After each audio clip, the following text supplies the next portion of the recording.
সকালে ঘুমাইলে আপনার শরীরের মধ্যে আল্লাহর দেওয়া যে উপাদান সূর্য সৃষ্টি করিয়া মানুষের তাকে যে ফায়দা গ্রহণ করত, ঘুমাই গেলে সূর্যরই সকালবেলা কোন রোদ তার শরীরে লাগেনি হোকা।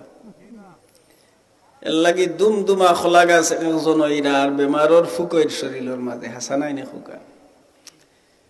ফজর বাদে আপনি তসবিহাত আদায় করতা, ফজর বাদে তসবিহাত আদায় করিয়া আপনি হালকা নাস্তা করিয়া ফাললে ইশরাকর সাইড রেখাত নামাজ পড়িয়া আপনি খামো বারৌকা। খামো গিয়া আপনি 10টা-11টা পর্যন্ত খাম করৌকা। দেখবানে ই 10-11টা পর্যন্ত খাম একদিনের খামে ভরে আইতো নাই। হাসানা মিশা? সকালে খামো লাগিয়া দেখুন যেন খামো বরকত হয়, সকালে ফড়াত লাগলে ফড়াত বরকত হয়। সকাল এমন রাসূলুল্লাহ দোয়া দিছে, আল্লাহুম্মা বারিক লি উম্মতি ফি বুকুরিহা, আল্লাহ আমার উম্মত রে সকাল বেলায় বরকত দান করো।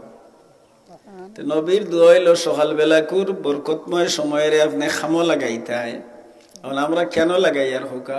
গুমো লাগাই আর শরীর বালা থাকবো না বাদ হইব হোকা।